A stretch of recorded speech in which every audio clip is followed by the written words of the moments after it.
అందరికీ నమస్కారం. ఈరోజు ఉదయం మీరు చూశారు, జనసేన పార్టీలో నాకున్న పదవి బాధ్యతలకి క్రియాశీలక సభ్యత్వానికి రాజీనామా చేశాను. ఇప్పుడు నేను మాట్లాడుతున్న మాటలన్నీ కూడా ఏదో ఆవేశంతోనో లేకపోతే సీటు రాలేదనేటువంటి అసంతృప్తితోనో మాట్లాడేటువంటి మాటలు కావు.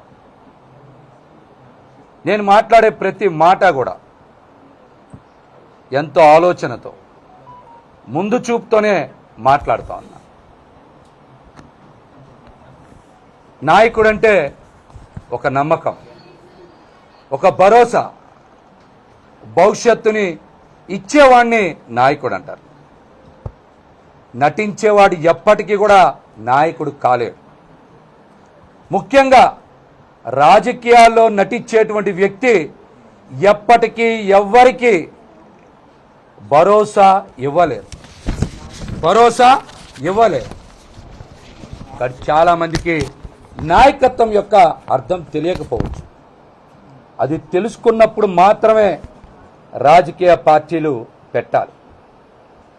మేమందరం కూడా పవన్ కళ్యాణ్ గారిని, జనసేన పార్టీని నమ్మి అడుగులు వేశాం. కొత్త తరానికి బాటలు వేస్తారని విశ్వసించాం. వారు ఏం మాట్లాడినా, ఎలా ప్రవర్తించినా రాజకీయాల్లో మార్పు తీసుకొస్తారని, కొత్త తరం నాయకత్వాన్ని ప్రోత్సహిస్తారని, తయారు చేస్తారని నమ్మాం. గుడ్డిగా అడుగులు వేశాం. ముఖ్యంగా యువ రక్తం పవన్ కళ్యాణ్ గారు ఏదో చేస్తారని, మార్పు తీసుకువస్తారని, 2014లో పోటీ చేయకపోయినా 2019లో పోటీ చేసి ఒక్క స్థానంలోనే గెలుపొందిన 2024లో అద్భుతం జరుగుతుందని, ప్రజలకి మేలు చేస్తారని మేమందరం కూడా ఆశించి భంగపడ్డాం. ఈరోజు భంగపడ్డాం. జరుగుతున్నది ఏంటో, జరిగిందేంటో మాకెవరికి అర్థం కాక పిచ్చెక్కి మేము జుట్లు పీక్కుంటా ఉన్నాం. కానీ మా నాయకుల్లో మాత్రం స్పందన లేదు. ముఖ్యంగా మా నాయకులు పవన్ కళ్యాణ్ గారు రాష్ట్ర ప్రజలకి, అదేవిధంగా కాపు సామాజిక వర్గానికి, కాపు యువతకి, నాలాంటి కొత్త తరం రాజకీయ నాయకులకి నిస్వార్థంగా ప్రజలకి సేవ చేయాలని వచ్చేటువంటి కొత్త తరం రాజకీయ నాయకులకి ఆయన సమాధానం చెప్పాలి. అలాగే ఇప్పుడు నేను చెప్తున్నటువంటి ప్రతి ఒక్కరు కూడా పవన్ కళ్యాణ్ గారి నిజస్వరూపం కూడా తెలుసుకోవాలి. ఆయన ఆలోచనలు ఏ విధంగా ఉంటాయి అని ప్రతి ఒక్కరు కూడా అర్థం చేసుకోవాలి. రాజకీయాల్లోకి ఎవరైనా సేవ చేయాలని వస్తారు, పేరు ప్రతిష్టలు సంపాదించాలని వస్తారు, 10 కాలాల పాటు ప్రజల హృదయాల్లో ఉండాలనుకుంటారు. కానీ మా నాయకుడిని చూసిన తర్వాత మేడి పండు చూడ మేలిమై ఉండను, పొట్ట విప్పి చూడ పురుగులుండను అన్నది. ఎవరైనా రాజకీయాల్లోకి వస్తే ప్రజల కోసం, భవిష్యత్తు కోసం మంచి చెయ్యాలని వస్తారు. కానీ మనం దేనికి వచ్చాం, ఎందుకు వచ్చాం, ఏం చెయ్యబోతా ఉన్నామని ఆయనకైనా అర్థమవుతుందో లేదో మాకైతే అర్థం కావట్లా. మేము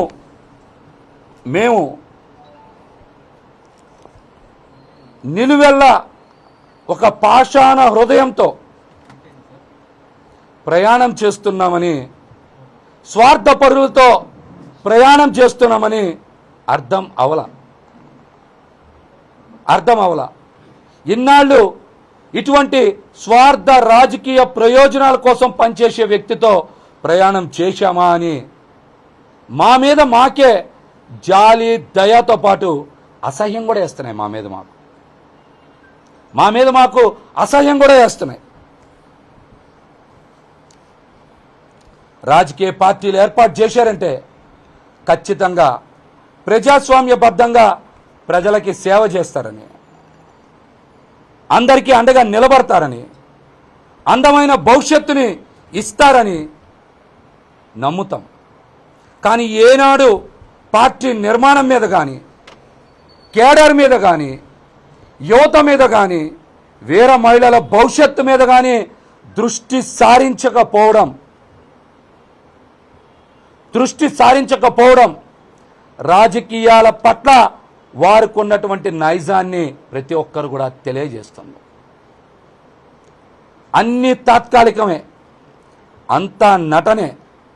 మేము గుర్తించలేకపోయాం.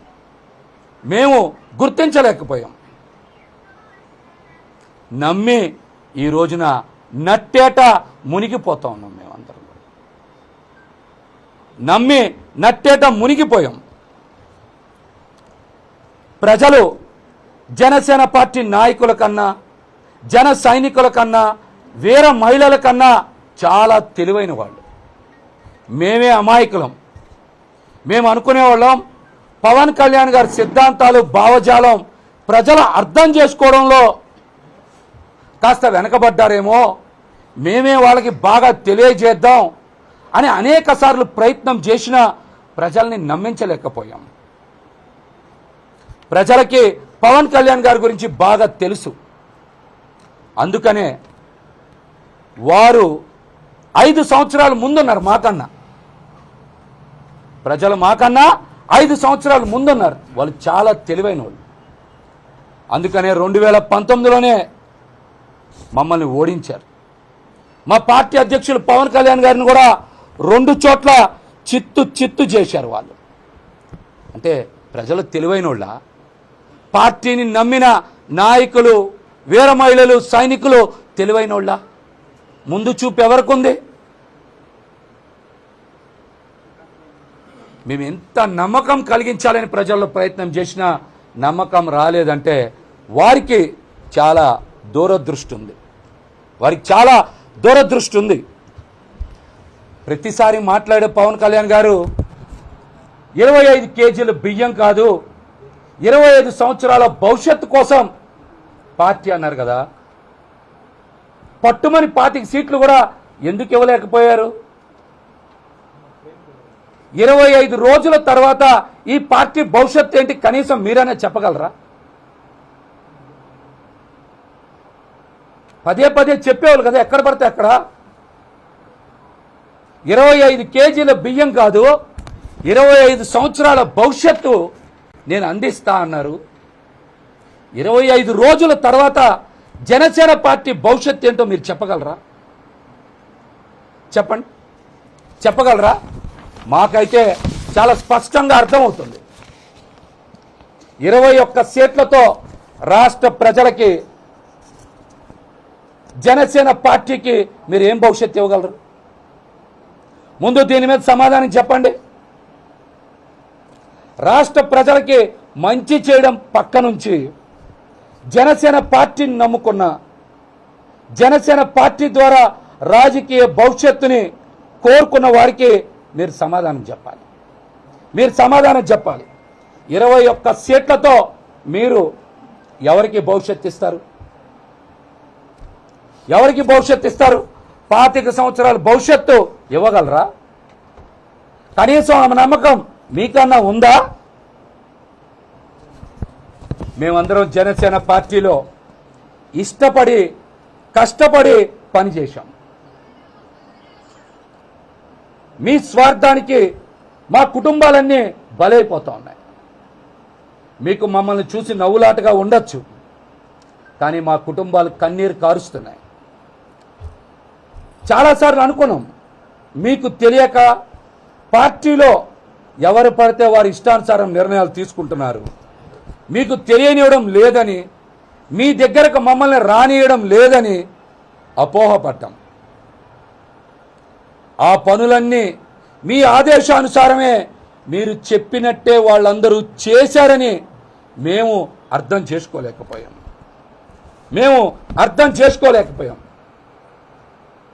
జనసేన పార్టీ ఇంకొక 20 సంవత్సరాలు కొనసాగుతుందనే నమ్మకం ఎవ్వరికీ లేదు. నేను మాట్లాడుతున్నది నాకు టికెట్ రాలేదనో అసంతృప్తితో కాదు.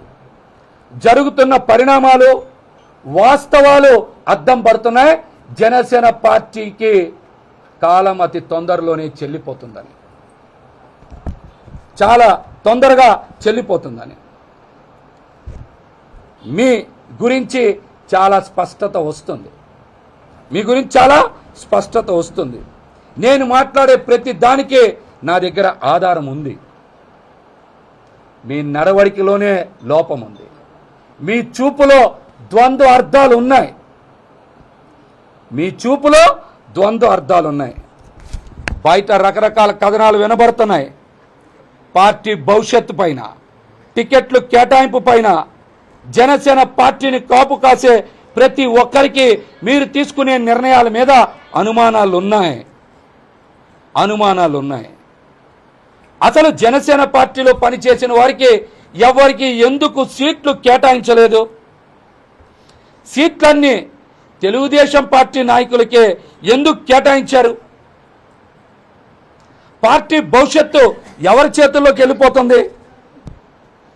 కనీసం మీతో గెలిచిన తర్వాత అయినా 3-4 ఎమ్మెల్యేలు నిలబడతారనే నమ్మకం మీకెక్కడైనా ఉందా? జనసేన పార్టీని దేనికోసం పెట్టారు? ఏం ఆశించి పెట్టారు? ఇందులో మీ స్వార్థ ప్రయోజనాలు దాగున్నాయనేటువంటిది చాలా స్పష్టం.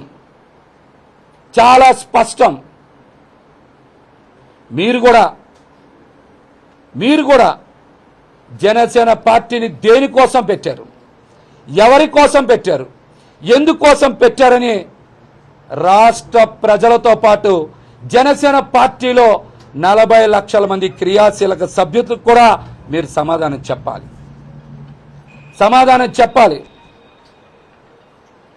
పార్టీ పెట్టింది రాష్ట్ర ప్రయోజనాల కోసమో, ప్రజల ప్రయోజనాల కోసమో కాదు, వ్యక్తిగత ప్రయోజనాలే చాలా ముఖ్యమని చాలా స్పష్టంగా తెలుస్తున్నాయి. దీని మీద నా దగ్గర కొన్ని ఆధారాలు ఉన్నాయి. అవన్నీ కూడా బయట పెడతా. ముఖ్యంగా మిమ్మల్ని కాపు సామాజిక వర్గాన్ని మీరు బలిస్తా ఉన్నారు. సార్, నేను మిమ్మల్ని రిక్వెస్ట్ చేస్తున్నా, కాపు సామాజిక వర్గం వారు అమాయకులు. వారు మీరంటే పిచ్చి. మీరు ఏం చేసినా వాళ్ళు మీకు మద్దతు ఇస్తున్నారనేటువంటి ఒక అవకాశవాదాన్ని తీసుకొని వాళ్ళని బలి చేయొద్దు, కాపు యువతని నాశనం చెయ్యొద్దని మిమ్మల్ని నా కన్నీటితో అభ్యర్థిస్తున్నా.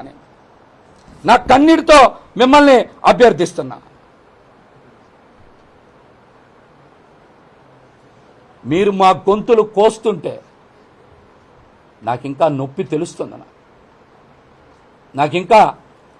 తెలుస్తుంది. మీరింకా మా గొంతులు కొయ్యడం ఆపాలి.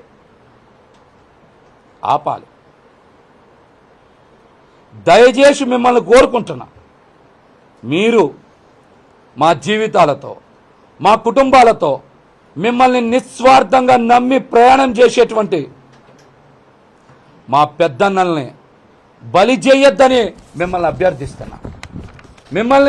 అభ్యర్థిస్తున్నా. మేము రాజకీయాల్లోకి వచ్చి ఆస్తులు అమ్ముకున్నాం. మీరు ఆస్తులు కొనుక్కున్నారు.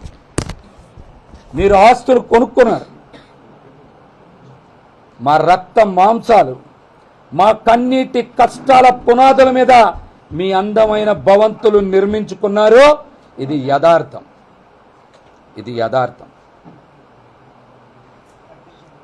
దీనికి కూడా కొన్ని ఆధారాలు ఉన్నాయి. మీరు ఒక్క మాట గుండెల మీద చేసుకొని చెప్పండి, ఈ మధ్యకాలంలో వీర మహిళలకి పదవీ కాలం కేవలం వాళ్ళకు మాత్రమే ఎందుకు పొడిగించారు? జిల్లా అధ్యక్షులకో, నగర అధ్యక్షులకో, రాష్ట్ర కమిటీకో, పొలిటికల్ అఫైర్స్ కమిటీకో మీరు ఎందుకు వాళ్ళ యొక్క పదవీ కాలాన్ని పొడిగించలా? ఎందుకు పొడిగించలా? వీర మహిళల్ని కూడా మోసం చేయాలని మీకు ఎలా అనిపించింది సార్? చెప్పండి సార్. మీరు వీర మహిళలను కూడా మోసం చేయాలని మీకు ఎలా అనిపించింది సార్? వరుసగా కాకినాడ మేయర్ సరోజ్ గారు కానీ, అదేవిధంగా విశాఖపట్నంలో ఒక ఎమ్మెల్సీ, మహిళా ఎమ్మెల్సీ గారు కానీ, శేషకుమారి గారు కానీ వరుసగా బయటకు వచ్చి జనసేన పార్టీలో జరుగుతున్నటువంటి అక్రమాలని, బ్రోకర్ల గురించి మాట్లాడుతుంటే ప్రజల్ని పక్కదారి పట్టించడానికే కదా మీరు 10 మంది మహిళల్ని పిలిచి వీర మహిళలకి పదవీ కాలాన్ని పొడిగించారు. అంతకు ముందు ఎప్పుడు గుర్తు రాలేదే మీకు? అంతకు ముందు ఎప్పుడు వాళ్ళని పిలిచి ఫోటోలు దిగలేదే? మహిళా దినోత్సవం రోజు కూడా మీరు వాళ్ళని కలవలేదే? వాళ్ళతో ఫోటోలు దిగలేదే? మొన్న చాలామంది మహిళా నాయకులు బయటకు వచ్చి జనసేన పార్టీ మీద వరుసగా విమర్శలు చేస్తున్నారు కదా సార్. మీరు ప్రజల్ని పక్కదారి పట్టించాలి, మహిళల్ని ఏమార్చాలి అని మిమ్మల్ని నిస్వార్థంగా ప్రేమించిన వాళ్ళకు కూడా 4 కాగితాలు ఇచ్చి ఈ సమయంలో మోసం చేసిన మాట నిజం కాదా? మోసం చేసిన మాట నిజం కాదా? మీ ట్విట్టర్లో స్వయంగా 24/2018 మీ ట్విట్టర్లో స్వయంగా 24/2018 మీ కన్న తల్లిగారైన అంజనమ్మ గారిని ఒక ప్రముఖ ఛానల్తో పాటు సుజనా చౌదరి గారిని ఆయన బినామీ ఆ ఛానల్కి ఫండింగ్ చేస్తూ ఉన్నాయి. నా తల్లిని దూషించారు, మీరు తప్పనిసరిగా తీవ్ర పరిణామాలు ఎదుర్కోవాల్సి వస్తుందని హెచ్చరించారు కదా. అటువంటి వ్యక్తికి, మీ తల్లిగారిని దూషించినటువంటి వ్యక్తికి మీరు టికెట్ ఇప్పించి ఆయన గెలుపులో భాగస్వామ్యం అవుతామని మీరు హామీ ఇచ్చారంటే మిమ్మల్ని ఏమనుకోవాలి? మిమ్మల్ని ఏ విధంగా చూడాలి? మిమ్మల్ని ఏ విధంగా చూడాలి? కన్న తల్లిని విమర్శించి పచ్చ నోట్లు పడేస్తే, పచ్చ నోట్ల కట్టలు పడేస్తే అన్నీ మర్చిపోతారా? అన్నీ మర్చిపోతారా? మీరు కూడా చెప్పుకోవాల్సి వస్తుంది దీనికి సమాధానం. ఈ అంశానికి కూడా మీరు సమాధానం చెప్పుకోవాల్సి వస్తుంది.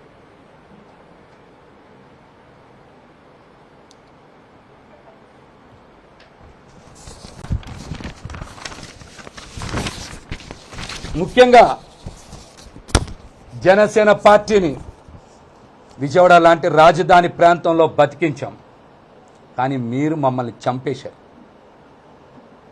జనసేన పార్టీ జెండా ఉనికి లేదు, గాజు గ్లాస్ గుర్తు లేదు, జన సైనికులకి ఆవేదనని పట్టించుకునే నాదుడే లేడు. గతంలో మీరు చాలా ప్రసంగాల్లో మాట్లాడారు కదా, తెలుగుదేశం పార్టీ మనకి పొత్తులో 10-15 సీట్లు కుక్క బిస్కెట్లు పడేస్తున్నట్టు పడేస్తే మనం తీసుకోవాలా అని మీరు మాట్లాడారు కదా. నేడు తెలుగుదేశం పార్టీకి 144 స్థానాలతో పాటు జనసేన పార్టీలో ఉండేటువంటి 10 స్థానాలు అంటే 154 స్థానాలు మీరే పడేశారా? లేకపోతే తెలుగుదేశం పార్టీయే మనకి ఒక కుక్క బిస్కెట్ లాగా 10 స్థానాలు పడేసిందా? దానికోసం మీరేమన్నా బిస్కెట్లు తీసుకున్నారా? ఏం బిస్కెట్లు తీసుకున్నారో కూడా సమాధానం చెప్పాలి. ఆ వీడియో కూడా కావాలంటే మీకు పంపిస్తా. మీరు మాట్లాడినయే ఇవన్నీ మీరు మాట్లాడినయే, నేను ఎక్కడ మాట్లాడినవి కావు. అసలు భారతీయ జనతా పార్టీ సీట్లు అడిగింది తెలుగుదేశం పార్టీని కదా, సీట్లు సర్దుబాటు చేయాల్సింది తెలుగుదేశం పార్టీ కదా. జనసేన పార్టీని కాదు కదా. మరి జనసేన పార్టీ ఎందుకు త్యాగం చేయాలి, దేనికి త్యాగం చేయాలి, ఆ అవసరం ఏమొచ్చింది?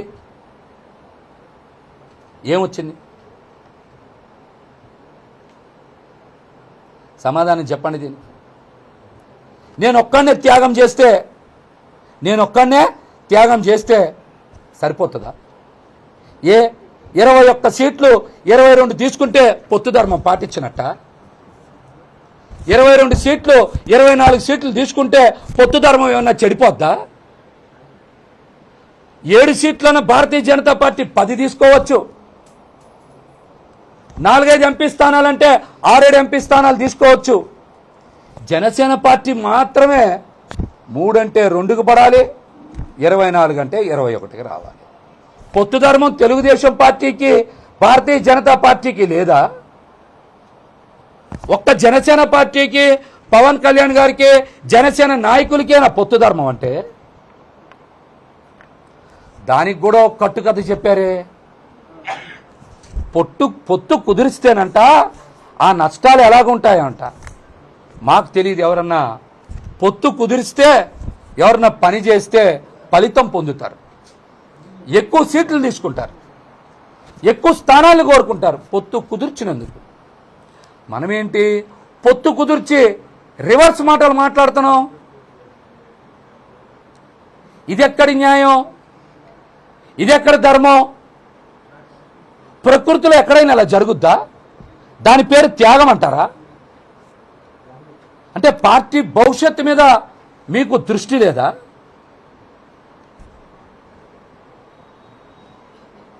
కృష్ణా గుంటూరు జిల్లాల్లో జనసేన పార్టీ నుంచి పోటీ చేయడానికి ఒక్క కాపు నాయకుడు దొరకలేదా? పోనీ దీనికి సమాధానం చెప్పండి. కృష్ణా గుంటూరు జిల్లాల్లో పోటీ చేయడానికి జనసేన పార్టీ నుంచి ఒక్క కాపు నాయకుడు దొరకలేదా?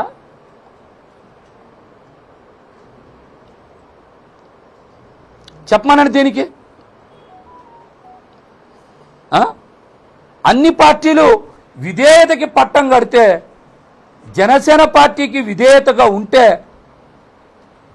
మా రాజకీయ భవిష్యత్తు అనే తలలు నరికేస్తారా?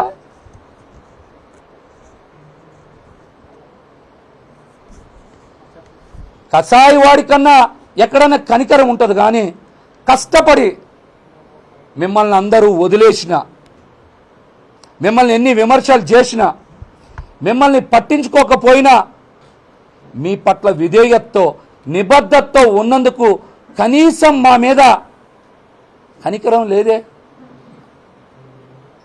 మమ్మల్ని పరామర్శించాలని కనీసం అనిపించలేదే. మమ్మల్ని అంటే నన్ను ఒక్కడిని కాదు, చాలామంది నాయకుల్ని. మీ మనసు ఇంత పాషాణ హృదయంలా ఉంటుందని ఎవరన్నా ఊహిస్తామన్నా? ఇంతకన్నా ఘోరం ఏమన్నా ఉంటుందా? 21 మంది అసెంబ్లీ సీట్లు, 2 పార్లమెంట్లో జనసేన పార్టీ కోసం కేటాయించిన స్థానాలు ఎన్ని? 7, 8 జనసేన పార్టీ ఆ 21లో, 1 పార్లమెంట్. మిగతా అన్నీ కూడా మెజార్టీ స్థానాలు తెలుగుదేశం పార్టీకి కేటాయించినాయే కదా. ఎన్నికల ఫలితాల తర్వాత ఇతర పార్టీల నుంచి వచ్చిన నాయకులు మీతో కలిసి మీ వెనకాల ఉంటారా?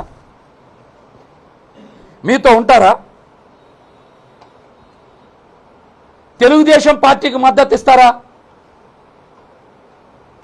అంటే ఇదంతా కూడా మ్యాచ్ ఫిక్సింగే కదా. ఇది చాలా స్పష్టంగా అర్థమవుతుంది కదా. రేపు తెలుగుదేశం పార్టీ నుంచో ఇతర పార్టీల నుంచి వచ్చిన నేతలు మీకు మద్దతు ఇవ్వకుండా తెలుగుదేశం పార్టీ తరపున అసెంబ్లీలో సంతకాలు పెట్టి జనసేన పార్టీని ఆ పార్టీలో విలీనం చేస్తే మీరు అడ్డుకోగలరా?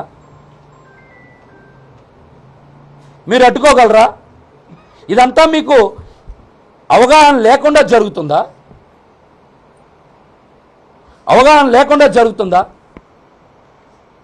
మీరు ఇచ్చే టికెట్లన్నీ తెలుగుదేశం పార్టీ నాయకులకు తెలిసే ఇస్తున్నారంటే ఇది మ్యాచ్ ఫిక్సింగ్ కాదా?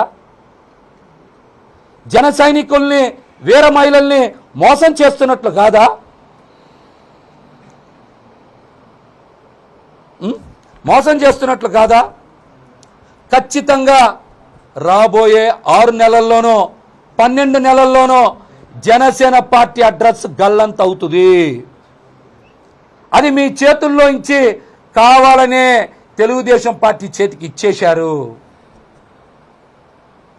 ఖచ్చితంగా జనసేన పార్టీ ప్రజారాజ్యం పార్టీ 2 అయి తీరుతుంది.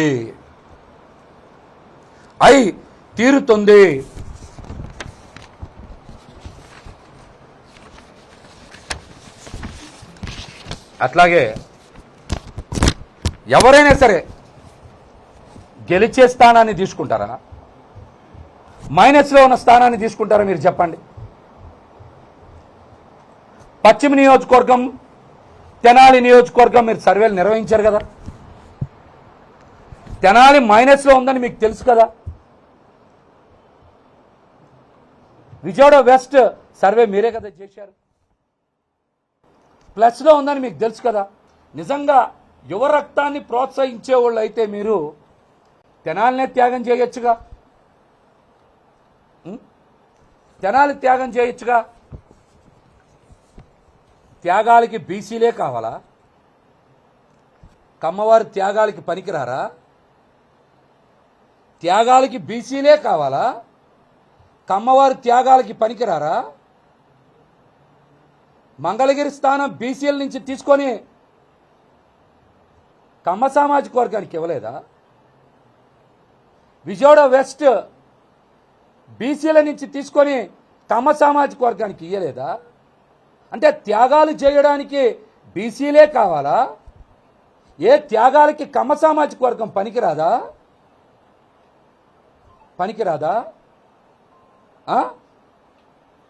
పోనీ పశ్చిమ నియోజకవర్గం సీటు పెత్తందారులకో క్యాపిటలిస్టులకో కాకుండా మీరు ఏ బలహీన వర్గాలకో లేకపోతే ముస్లింలకో లేకపోతే సోము వీర్రాజు గారు లాంటి మా పెద్దన్న లాంటి వాళ్ళకో ఇస్తే నేను పూర్తిగా సహకరించేవాడిని, కష్టపడి పనిచేసేవాడిని. కానీ మీరు సీట్ ఇచ్చింది ఎవరికి? సీటు కేటాయింపులో మీరు మద్దతు ఇచ్చింది ఎవరికి? స్వయంగా మీ తల్లి గారిని దూషించిన ఛానల్కి, పెట్టుబడులు సమకూర్చిన సుజనా చౌదరి గారికి. ఈ మాట నేను చెప్పాలా, మీరే ట్విట్టర్ వేదికగా చెప్పారు. మీరే చెప్పారు. రాష్ట్రంలో పద్మశాలీలకి తెలుగుదేశం పార్టీ కూడా ఎక్కడ ఎందుకు సీటు కేటాయించాలా? మంగళగిరి స్థానం తీసుకున్నారు కదా, మరొక దగ్గర కేటాయిస్తే బాగుండేది కదా. మరి ఇంకెవరికి ఎక్కడ పద్మశాలీలకి ఒక్క సీటు కూడా ఎందుకు కేటాయించాలా? అంటే త్యాగాలకి మళ్ళీ బీసీలే కావాలా? పోనీ గుంటూరు జిల్లాలో పోటీ చేయడానికి ఒక్క నాదెండ్ల మనోహరే ఉన్నారా? అక్కడ ఒక్క కాపు కానీ, ఒక బీసీ కానీ, ఒక ముస్లిం కానీ, ఒక ఎస్సీ కానీ, ఒక ఎస్టీ కానీ జనసేన పార్టీలు ఎవరు పనికిరాలేదా? ఇది ఎక్కడి సామాజిక న్యాయం?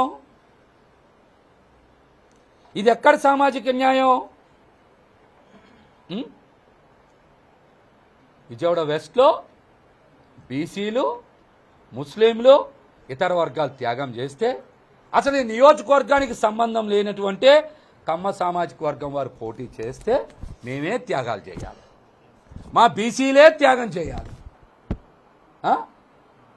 దీన్ని పొత్తు ధర్మం అనాలి, అంతేనా? ఇది పోనీ న్యాయమేనా? చెప్పండి, ఇది న్యాయమేనా? నేను చాలా స్పష్టంగా చెప్తున్నా. ఇంకో మాట కూడా, మా పార్టీ సిద్ధాంతాలని పవన్ కళ్యాణ్ గారు పాటించట్లేదు. కులాల మధ్య గొడవలు పెట్టాలని చూస్తున్నారు. అందుకనే కావాలని ఒక సామాజిక వర్గానికి సీట్లు కేటాయించి బీసీలని దూరంగా పెట్టారు. ఇది రాజకీయ కుట్రలో భాగమే. ఎందుకో తెలుసా? పవన్ కళ్యాణ్ గారు పొత్తు ధర్మంలో భాగంగా తీసుకున్న 24 సీట్లని 3 ఎంపీ సీట్లని కాపు సామాజిక వర్గం ఎక్కడా హర్షించలా, మద్దతు ఇవ్వాలా. పవన్ కళ్యాణ్ గారిని తీవ్ర స్థాయిలో విమర్శలు చేశారు. వారు ఏంటి ఇటువంటి నిర్ణయం తీసుకున్నారని వారు ఆవేదన వ్యక్తం చేశారు. సోషల్ మీడియాలో కానీ బహిరంగంగా కానీ పవన్ కళ్యాణ్ గారి మీద పెద్ద ఎత్తున విమర్శలు చేశారు. 24 సీట్లు తీసుకోవడం పొత్తు ధర్మం కాదు, పార్టీ భవిష్యత్తు ఇబ్బందుల్లోకి నెట్టివేయబడుతుంది. మీరు తీసుకున్న నిర్ణయం తప్పు అని ముక్త కంఠంతో కాపు సామాజిక వర్గంలో చాలా మంది వ్యతిరేకించారు. కాపులు దూరం అయ్యారు. కాపులు మద్దతు ఇవ్వట్లేదు. కాపులు మద్దతు ఇవ్వకపోతే ఓటు బ్యాంకు మనకి రాదు. ఓటు బ్యాంకు మనకి రాకపోతే మన ఆర్థిక ప్రయోజనాలు దెబ్బతింటాయి. నాకు రావాల్సిన ఆర్థిక వనరులు దెబ్బతింటాయనే పవన్ కళ్యాణ్ గారు కులాల మధ్య గొడవలు పెట్టాలనే ఒక కుట్రకి తెరలేపారు. అందుకనే బీసీ సామాజిక వర్గానికి ఎక్కడా సీట్లు కేటాయించలేదు. స్వయంగా ఆయన నోటుతో చెప్పినప్పుడు 2023 మార్చి 11 అనుకుంటా ఆ రోజున ఆయన నోటితో చెప్పిన ఏ ఒక్క బీసీ నాయకుడికి సీటు ఇవ్వాల, ఒక్క నాయకుడికి తప్పించి. ఇది కులాల మధ్య గొడవ పెట్టే కుట్రలో భాగంగానే ఇటువంటి పని చేశారు. బీసీలందరూ బయటకు వస్తారు, గట్టిగా మాట్లాడతారు. కాబట్టి వాళ్ళ మధ్య మా పెద్దన్నలకి మాకు మధ్య గొడవ పెట్టి రాజకీయంగా లబ్ధి పొందాలి, దూరమైన కాపుల్ని దగ్గర చేర్చుకోవాలనే కుట్ర ఇందులో స్పష్టంగా దాగుంది. ఈ కుట్రలో ఎవ్వరు కూడా పడద్దు. దయచేసి అందరూ సావధానంగా ఆలోచించండి.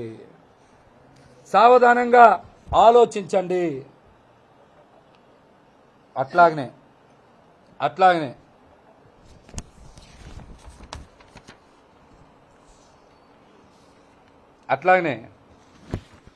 మీకు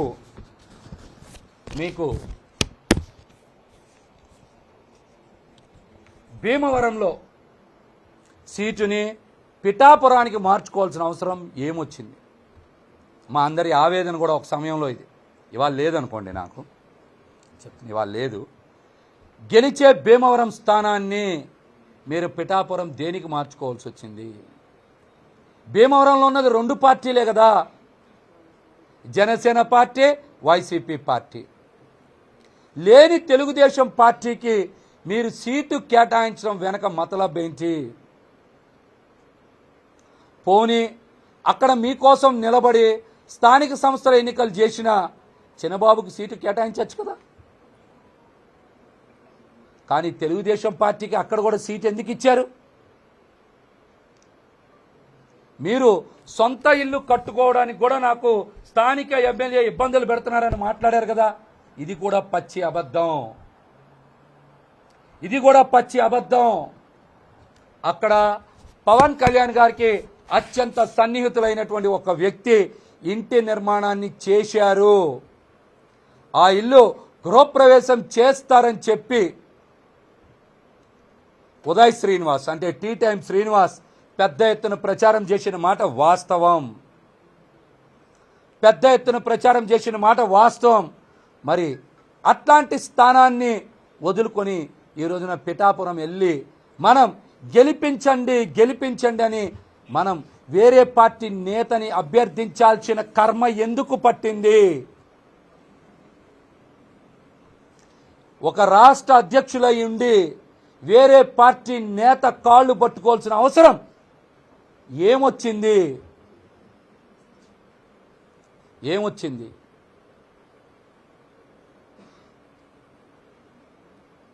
ఏమొచ్చింది? సాయంత్రం మళ్ళీ మా చిన్నబాబు గారు చెప్పచ్చు, రోజు మేము ఇద్దరం పక్కనే కూర్చునే వాళ్ళం ప్రతి మీటింగ్లో కూడా.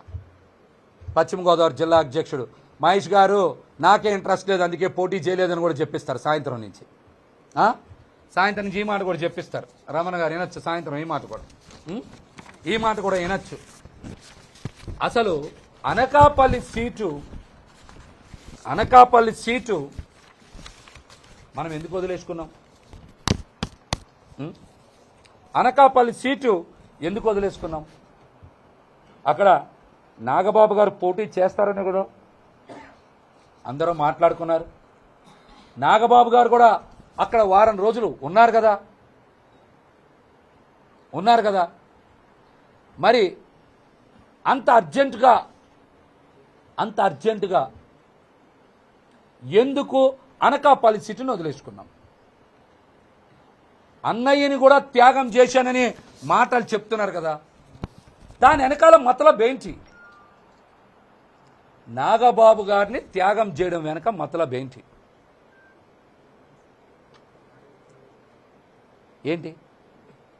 వారం రోజులు నాగబాబు గారు ఉన్నారు కదా అక్కడ.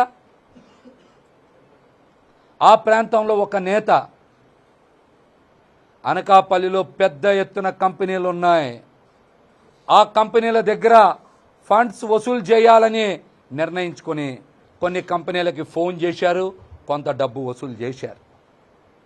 వారు కంప్లైంట్ పెడుతున్నారని తెలిసే కదా ఆ స్థానాన్ని వదులుకున్నారని పెద్ద ఎత్తున బయట మాట్లాడుకుంటున్నారు.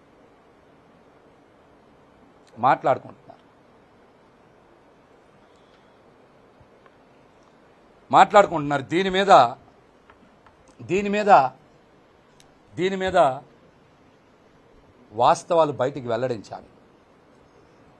గతంలో నాగబాబు గారు ఒక ఆడియో ఫంక్షన్లో చెప్పారు, పవన్ కళ్యాణ్ గారిని మేము వదులుకున్నామని. ఇవాళ మీరు నాగబాబుని వదులుకున్నారు. దీన్ని త్యాగం అంటారా? పొత్తు ధర్మం అంటారా? ఆడియో ఫంక్షన్లో నాగబాబు గారు చెప్పారు కదా, చాలా గట్టిగా మాట్లాడారు. ఇవాళ మీరు నాగబాబు గారిని వదులుకున్నారు. దీని పొత్తు ధర్మం అంటారా? ఎక్కడైనా దీని పొత్తు ధర్మం అంటారా? చెప్పండి, ఎక్కడైనా పొత్తు ధర్మం అంటారా దీన్ని? చెప్పండి. నాదెండ్ల మనోహర్ గారు అనే ఒక వ్యక్తికి జనసేన పార్టీ బస్సునిచ్చారు. ఆయన డ్రైవింగ్ ఎక్కడా సరిగ్గా చేయలే. ఈ 5 ఏళ్లలో జనసేన పార్టీ బస్సుని పెద్ద కొండ గుద్ది మొక్కలు చేశాడు ఆయన.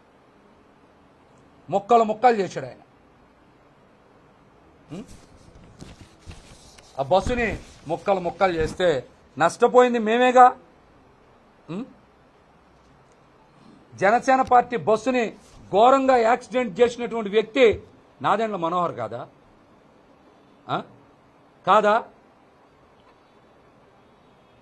5 సంవత్సరాల సుదీర్ఘ సమయంలో పార్టీని ఎందుకు మనం నిర్మాణం చేయలేకపోయాం? 7 జిల్లాల్లో పార్టీ అసలు ఎందుకు నిర్మాణం కాలా? ఏమన్నంటే కేడర్ మీద ఇష్టం వచ్చినట్టు మాట్లాడటమే చెల్లిపోతుంది మీకు.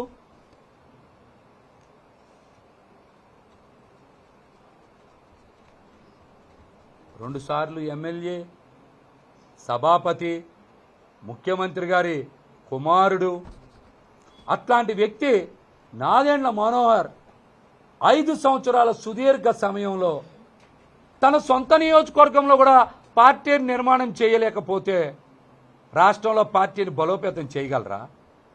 అట్లాంటి వ్యక్తికి జనసేన పార్టీ అనే బస్సుని, స్టీరింగ్ని చేతిలో పెట్టి మొత్తం జనసేన పార్టీ జీవితాన్నే సర్వనాశనం చేయడం కావాలని చేయడమా, లేకపోతే తెలియక చేయడమా? దీన్ని ఎలా అర్థం చేసుకోవాలి? మిమ్మల్ని గుడ్డిగా నమ్మి నడుస్తున్నందుకు, మేము అమాయకులు అయినందుకు మీరు ఎట్లాంటి పనులు చేస్తారా? ఎట్లాంటి పనులు చేస్తారా? ఏ రోజైనా నాదెండ్ల మనోహర్ అనే వ్యక్తి తెనాల నుంచి పట్టుమని 10 మందిని పార్టీ కార్యాలయానికి తెచ్చారా? స్థానిక సంస్థల ఎన్నికలు చేశారా? తెనాల్లో తెచ్చారా? కొన్ని స్థానిక సంస్థల ఎన్నికలు చేశారా? నాయకత్వాన్ని తెనాల్లో ఎక్కడైనా బలపరిచారా? వీటికి సమాధానం చెప్పండి. మీరు వీటికి సమాధానం చెప్పండి.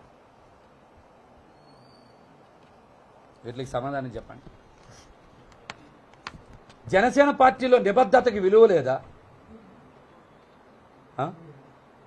అన్నిటికీ మించి నిజాయితీతో మీతో ప్రయాణం చేస్తే మీరు నమ్మరా? వేరే పార్టీల్లో విధేయతకి పట్టం కడితే జనసేన పార్టీలో విధేయతకి ఉరితాడేశారు. వాళ్ళు పట్టం కట్టారు, మీరు ఉరితాడేశారు. విధేయతకి పట్టం అంటే తంగిరాల స్వామి గారి దగ్గర డబ్బులున్నాయా? కొలికలపూడి శ్రీనివాస్ గారి దగ్గర డబ్బులున్నాయా? కాగితపు కృష్ణప్రసాద్ గారి దగ్గర డబ్బులున్నాయా? వర్ల కుమార్ రాజా గారి దగ్గర డబ్బులున్నాయా? చాలా మంది దగ్గర డబ్బులు లేవు కదా. పార్టీ కోసం నిలబడి విధేయత చూపించినందుకే కదా టికెట్లు ఇచ్చారు వాళ్ళకి. మరి జనసేన పార్టీలో విధేయత చూపిస్తే కనీసం మాకు టికెట్లు కాదు కదా, మమ్మల్ని పట్టించుకునే నాదుడే ఎందుకు లేడు? మాతో పిలిచి మాట్లాడే తీరిక ఓపిక లేనప్పుడు మీరు పార్టీలు ఎందుకు పెట్టడం?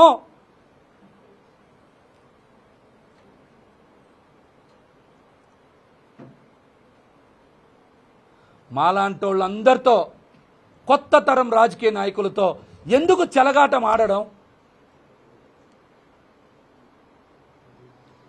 పొత్తంట 10 ఏళ్ళు బలంగా ఉండాలని కోరుకుంటున్నారంట. అంటే మమ్మల్ని 10 ఏళ్ళు జెండా మోసే కూలీలుగా చేయాలనా? ఇంకా 10 ఏళ్ళు జెండా మోసే కూలీలుగా చేయాలా మమ్మల్ని? 21లో ఎవరికి ఎన్ని స్థానాలు అందరికీ తెలుసు కదా. ఎవరికి ఎన్ని స్థానాలు తెలుసు కదా. అంటే 2024 తర్వాత 29, 34 వరకు మేము మా 2 భుజాల మీద 2 జెండాలు వేసుకొని అరిగిపోవాలా మేము? అంటే ఇప్పుడున్న నాయకుడిని ముఖ్యమంత్రి చేయడమే కాదు, వాళ్ళ కుటుంబంలో ఇంకెవరెవరిని ముఖ్యమంత్రి చేయాలో కూడా మీరే పేర్లు రాసిచ్చేయండి, చేసేస్తాం. జనసేన పార్టీలో ఉన్న పాపానికి మేము బానిసల్లా బతకాలా? జెండా కూలీల్లా బతకాలా?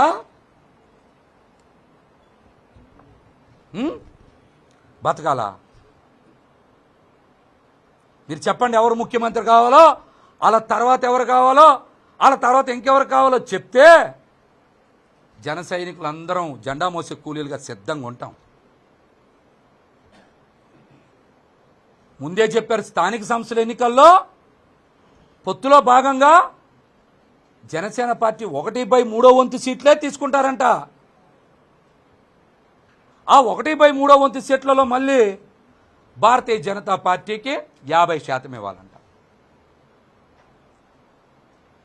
అంటే ఒక నియోజకవర్గంలో 21, 22 డివిజన్లు ఉంటే జనసేన పార్టీకి వచ్చే స్థానాలు ఎన్ని అవుతాయి? 3, 4 అవుతాయి. ఆ 3, 4 జనసేన పార్టీ వాళ్ళకే వస్తాయని గ్యారంటీ ఏంటి? ఇప్పుడులాగే వేరే పార్టీ నేతలు వచ్చి కండువా కప్పుకుంటే ఆ 3, 4 కూడా ఆ పార్టీ వాళ్ళకే కదా ఇస్తారు. మళ్ళీ అసెంబ్లీ సీట్లే మీరు ఇవ్వలేదు కదా, రేపు కార్పొరేషన్లోనో పంచాయతీల్లోనో ఇంక ఇస్తారా సీట్లు? ఇస్తారా? అసలు జనసేన పార్టీ వాళ్ళని రాణిస్తారా?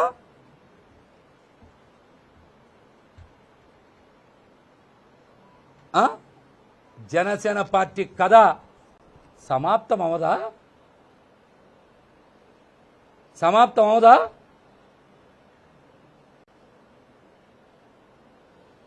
మమ్మల్ని అందరినీ భవిష్యత్తు మీద ఎన్నో ఆశలు కల్పించి మీలో ఒక చెగోవీరని చూసుకున్నాం, ఒక ఉద్యమకారుని చూసుకున్నాం. మీరు నిలబడతారనుకున్నాం. మీరు ఇలా నట్టేట ముంచేస్తారని మా కల్లో కూడా ఊహించల.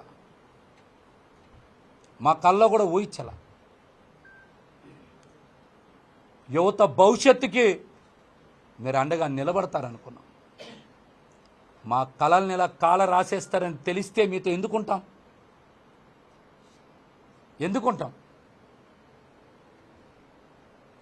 ఇదేదో పోతిని మా సీట్ రాలేదనో ఆవేదనతోనో మాట్లాడట్లా. నేను చెప్పే ప్రతి మాట కూడా నిజం. నేను చెప్పే ప్రతి మాట మీరు విశ్లేషణ చెయ్యండి. నా మీద సాయంత్రం నుంచో రేపటి నుంచో చాలామంది ప్రెస్ మీట్లు పెట్టచ్చు, ఇష్టానుసారం మాట్లాడచ్చు. ఇంకా మాట్లాడతా.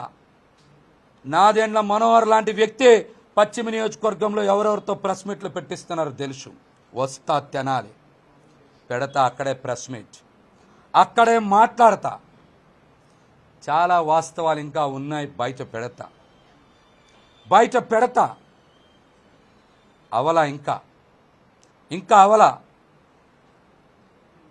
చిట్ట చివరగా ఒకే ఒక్క మాట, దేనికి నాకు భయం లేదు. నేను చెప్పేయన్నీ నిజాలే అని నేను సంపూర్ణంగా నా గుండె మీద చెయ్యేసుకొని చెప్పగలను.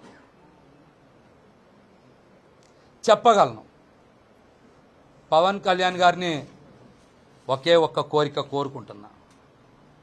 రేపు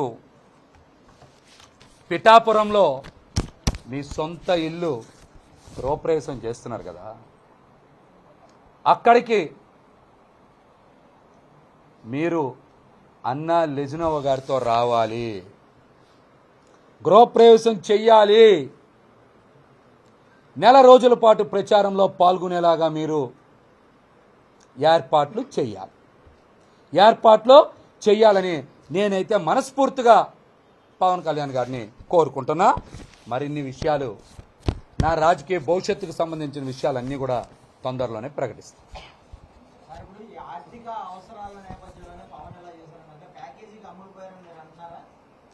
తెలుస్తాయి మీకు, అన్ని ఆధారాలతోనే ఇస్తా.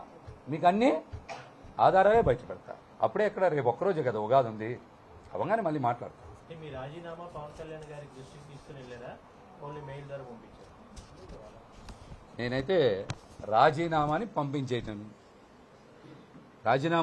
పంపించాను. పవన్ కళ్యాణ్ గారి దృష్టికి వెళ్తుందా, పార్టీ కార్యాలయానికి వెళ్తుందా? కాదు. జనసేన పార్టీయే వాట్సాప్లో నడుస్తుంది.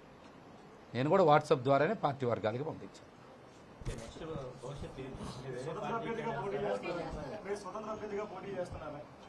చెప్తా అన్నీ 2 రోజుల్లో మీకు తెలుస్తాయి. 2 రోజుల్లో తెలుస్తాయి, అన్నీ కూడా ఖచ్చితంగా తెలుస్తాయి. అధికార పార్టీ వైపు అడుగులు వేస్తానని చెప్పి కూడా ఒక సమాచారం. అరే తప్పేముంది, వేయకూడదా?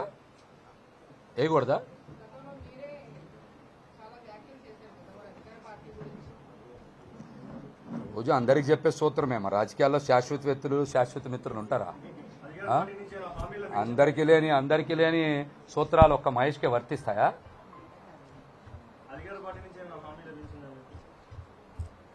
నిస్వార్థంగా నిజాయితీగా జనసేన పార్టీకి పనిచేస్తే మాకేం లభించింది? విజయ్ గారు ఏం లభించింది?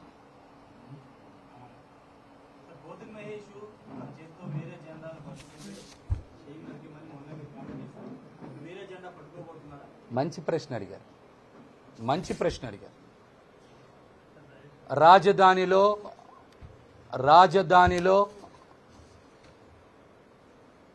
ఇందాకే చెప్పా, మీరు ఆ మాట మళ్ళీ చెప్తున్నా. జనసేనని రాజధానిలో నేను బతికిచ్చా. పవన్ కళ్యాణ్ గారు నన్ను చంపేశారు. రాబోయే రోజుల్లో నాది రాజకీయ పునర్జన్మే. నా ఇష్టం వచ్చిన జెండా పట్టుకుంటా. అదే చెప్పా, ఇప్పుడు రాజకీయాల్లో మమ్మల్ని చంపేసిన తర్వాత పునర్జన్మలో మాకు నచ్చిన పని చేస్తాం.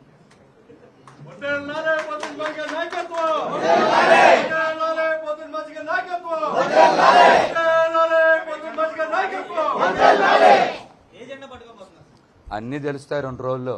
3 జెండాలు మోసారు నిన్నటి వరకు అందరు. ఇంకేమో పెద్ద మ్యాటర్ ఏముంది, అంత ముందో 3 మోసాం, 6 మోసాం. ఇంతకన్నా ఏం మోయాలి? ఇంతకన్నా ఏం మోయాలి ఇంకా?